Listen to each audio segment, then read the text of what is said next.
വെള്ളാപ്പള്ളി അഴിക്കുള്ളിലാകുമോ? വിജിലൻസിന്റെ ഇപ്പോഴത്തെ നീക്കത്തെ എങ്ങനെയാണ് അഭിരാമി വിലയിരുത്തുന്നത്?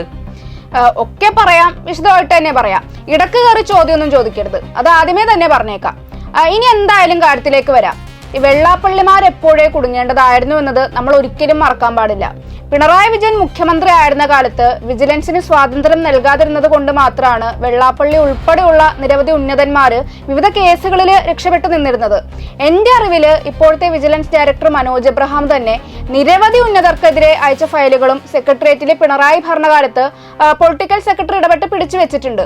ഇതിൽ ഉന്നതർക്കെതിരായിട്ടുള്ള വിജിലൻസ് അന്വേഷണത്തില് സർക്കാരിനോട് അനുമതി ആവശ്യപ്പെട്ട ഫയലുകൾ തന്നെ ഡസൻ കണക്കിന് വരും. ഇതെല്ലാം തന്നെ മനോജ് എബ്രഹാം വിജിലൻസ് ഡയറക്ടർ ആയിരിക്കുമ്പോൾ അന്വേഷണത്തിൽ ഇടപെടാൻ കഴിയില്ലെന്ന തിരിച്ചറിവിൽ നിന്ന് ഉണ്ടായ ബ്ലോക്ക് ചെയ്യലാണ് എന്നാണ് സെക്രട്ടേറിയറ്റിലെ ഉന്നത ഉദ്യോഗസ്ഥർ തന്നെ പറയുന്നത്.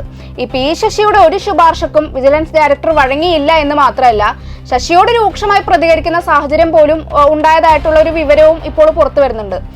കഴിഞ്ഞ സർക്കാരിന്റെ ഇത്തരം നെറുകേടിനുള്ള മുന്നറിയിപ്പ് കൂടിയാണ് കഴിഞ്ഞ ദിവസം ഹൈക്കോടതി നൽകിയിരിക്കുന്നത്. ഭരണം മാറിയിട്ടും സുപ്രധാന കേസുകളിൽ കൃത്യമായ നിലപാട് സ്വീകരിക്കാൻ UDF സർക്കാരിനും ഒരു മാസമായിട്ട് കഴിഞ്ഞിട്ടില്ല.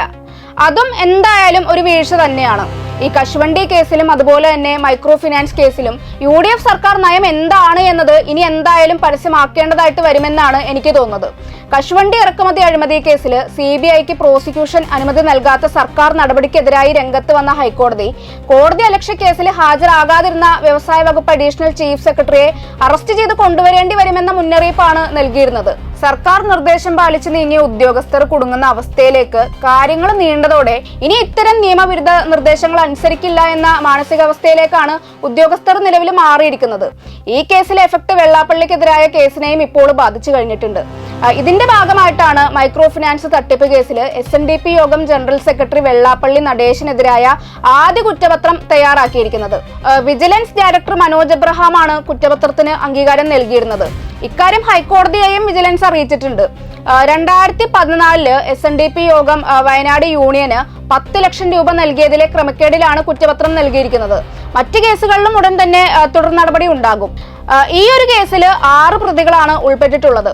Vellappally Natesan, MN Soman, Wayanad SNDP union ഭാരവാഹികള്, ഉദ്യോഗസ്ഥർ അടക്കമുള്ളവരാണ് പ്രതികള്. നിരവധി കേസുകളിലാണ് വെള്ളാപ്പള്ളി നടേശനെതിരെ അന്വേഷണം നടക്കുന്നത്. 2016 VS അച്യുതാനന്ദൻ നൽകിയ പരാതിയിലാണ് വെള്ളാപ്പള്ളി നടേശനെതിരെ ആദ്യം അന്വേഷണം തുടങ്ങിയിരുന്നത്.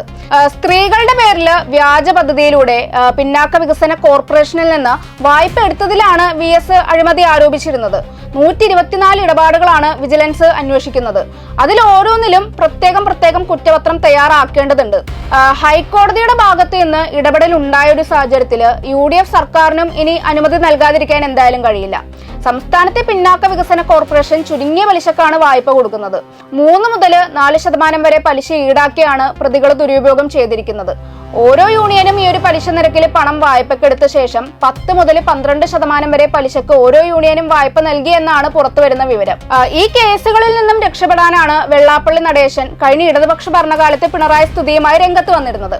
ഇപ്പോൾ സതീശനെ പുകഴ്ത്തുന്നതും ആഭ്യന്തരമന്ത്രി രമേശ് ചെന്നിത്തലയെ വീട്ടിലേക്ക് ക്ഷണിച്ചതുമെല്ലാം ഈ ഒരു നടപടിയിൽ നിന്നും രക്ഷപ്പെടാനുള്ള തന്ത്രപരമായ നീക്കത്തിന്റെ ഭാഗമായിരുന്നു. എന്നാൽ ഇപ്പോൾ ഹൈക്കോടതി തന്നെ നിലപാട് കടുപ്പിച്ച സ്ഥിതിക്ക് ഈ മറുകണ്ഠം ചാടല് കൊണ്ടൊന്നും ഇനി വെള്ളാപ്പള്ളിമാർ എന്തായാലും രക്ഷപ്പെടാൻ പോകുന്നില്ല. ഈ വിജിലൻസിന്റെ യഥാർത്ഥ പവർ കാണാൻ പോകുന്നതും ഇനിയാണ്.